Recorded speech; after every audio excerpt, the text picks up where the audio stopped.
اپنے گھروں کی معاشرت نبی والی لاؤ، ایک دوسرے کی تعریف کرو، ایک دوسرے کی حوصلہ افزائی کرو۔ سبحان اللہ۔ اللہ کے نبی گھر آئے، ام سلمہ کے گھر کی باری، کھانے کو کچھ نہیں، پکایا کچھ ہے ہی کچھ نہیں، تو خامد محمد مصطفیٰ جیسا اور آگے کھانا تیار نہ ہو تو بیوی کے دل پہ کیا گزرے؟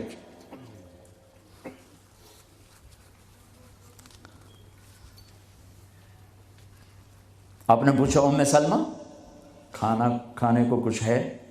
تو ایک دم انہوں نے بہت ہی ندامت لجاجت کے ساتھ کہا، یا رسول اللہ کچھ نہیں ہے، یہ سرکہ پڑا ہوا ہے۔ اب سرکہ کیا کہتے ہیں انگریزی میں؟ ونیگر، شاید کسی کو سرکہ سمجھ میں نہ آئے۔ ایسی چیز ہے، ایک ڈراپ یہاں رکھو تو تمہاری زبان جل جائے گی، ہاف ٹی سپون لو تو تمہارا سارا گلا چیر کے رکھ دے گا۔ اور میں غلطی سے کوئی سرکے میں، بعض سلاد پہ ہوتا ہے نا سرکہ ڈالا ہو، میں غلطی سے میرے منہ میں کوئی ایک پتا بھی چلا جائے تو ایک ہفتہ میرا گلا گیا، اتنا میرا سینسٹیو گلا ہے اس سے۔ سرکہ کوئی کھانے کی چیز؟ انہوں نے تو عاجل، یا رسول اللہ بھائی ایک سرکہ ہے، ہائے ہائے ہائے ہائے۔ آگے میرے نے کہ سرکہ بھی کوئی کھامڑ دی شاید، چلو اتنا ہی نہیں پتا بھائی سرکہ کھامڑ دا نہیں ہوتا۔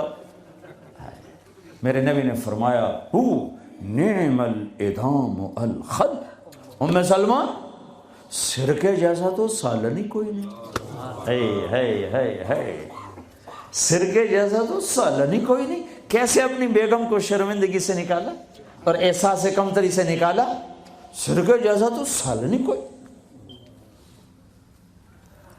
جس گھر میں سرکہ ہے انہیں کسی سالن کی ضرورت ہی کوئی نہیں۔ یوں حوصلہ بڑھایا جاتا ہے۔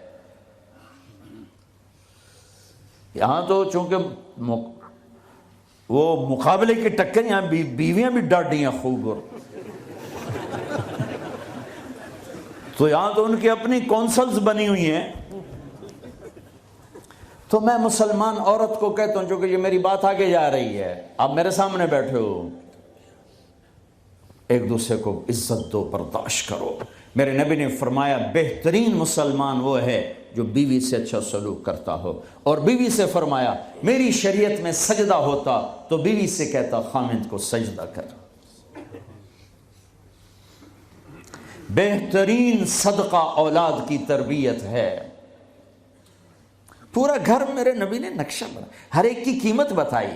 ماں تیرے قدموں تلے جنت، کہ کاش میری ماں زندہ ہوتی، تم دیکھتے میں کیا کرتا، میں عشاء کی نماز کے مصلی پر ہوتا، میں سورۃ فاتحہ پڑھ رہا ہوتا، ادھر سے آواز آتی میری ماں کی محمد، تو میں نماز توڑ کے کہتا لبیک اماں جان۔ باپ کا تیرے جنت کا دروازہ ہے، باپ تیری جنت کا دروازہ ہے، کھولنا توڑنا نہیں، کھولنا توڑنا نہیں، توڑ لیا تو جنت میں نہ جا سکو گے۔ سب سے بہترین مسلمان جو بیوی سے اچھا سلوک کرے، سب سے بہترین عورت جو اپنے خامند کی منشا کو دیکھے۔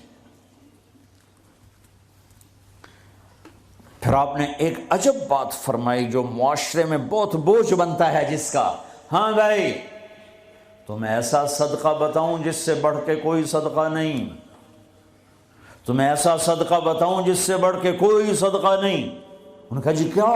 کہا الابنۃ المردودہ، جس کی بیٹی کو طلاق ہو گئی یا بیوہ ہو گئی اور گھر واپس آ گئی ماں باپ کے، یا ماں باپ نہیں ہے تو بھائی ہیں، وہ ایک بوجھ بنتی ہے ماں باپ پر بھی، اور بھائی تو ویسے ہی باغی ہو جاتے ہیں۔ میرے نبی نے فرمایا اس بچی پہ خرچ کرنا کائنات کا سب سے افضل صدقہ ہے۔ گھر، ایک گھر کیسے چلتا ہے؟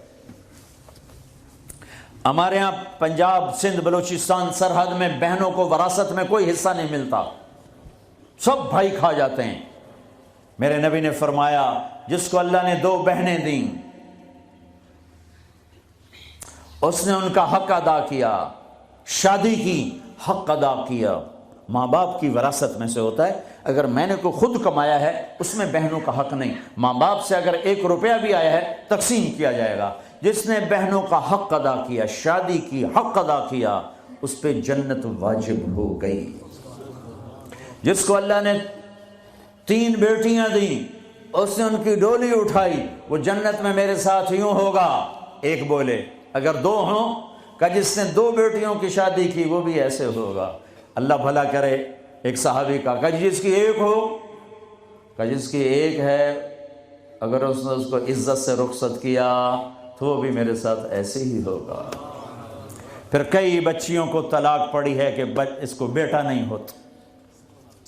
یہاں آنے سے پہلے کا واقعہ، پنڈی سے بچی رو رو برا حال اس کا. میں تو فون سنتا ہی نہیں ہوں ایسے کہ میرا تو کلیجہ پھٹ گیا ہے. ہے کہنے لگی کہ سسرال نے کہا تھا بیٹی ہوئی تو طلاق دے دیں. تو میں نے کہا اس میں میرا کیا قصور ہے، اور بیٹی ہی ہوئی اور مجھے طلاق پڑ گئی اور میں گھر آ گئی 22 سال کی عمر میں. بیٹی دینے والا اللہ اور ظلم کرنے والا سسرال. میرے نبی کو اللہ نے بیٹے دے کے اٹھا لیے. قاسم اٹھا لیے، عبداللہ اٹھا لیے، ابراہیم اٹھا لیے. 4 بیٹیاں دی، 3 زندگی میں اٹھا لی. زینب، ام کلثوم، رقیہ، تینوں آنکھوں کے سامنے چلی گئیں. فاطمہ سے نسل چلی. آپ نے فرمایا لوگوں کی نسل بیٹے سے چلتی ہے، میری نسل میری بیٹی فاطمہ سے چلی. اس لعنت کو دھویا. عورت کا کیا قصور ہے اگر اس بیچاری کو بچیاں ہو رہی ہیں؟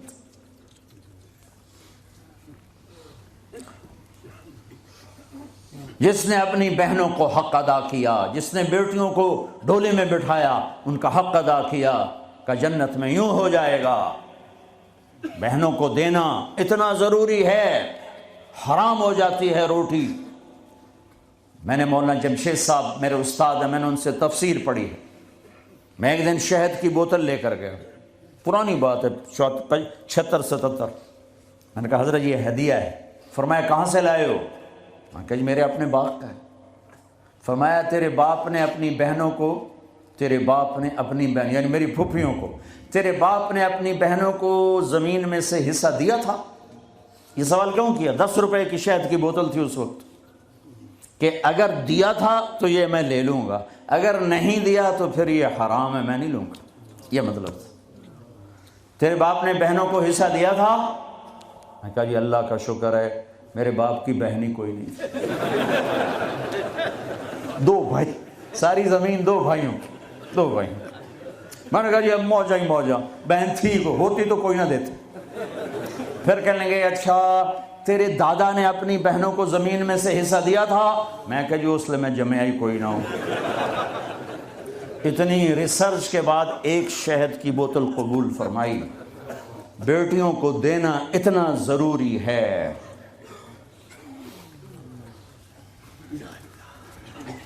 میں اپنے نبی والی معاشرت قائم کرو، اپنے نبی والی معاشرت قائم کرو. محبت ہو، سچائی ہو، الفت ہو، درگزر ہو، معاف کرنا ہو، طلاق سے بچو.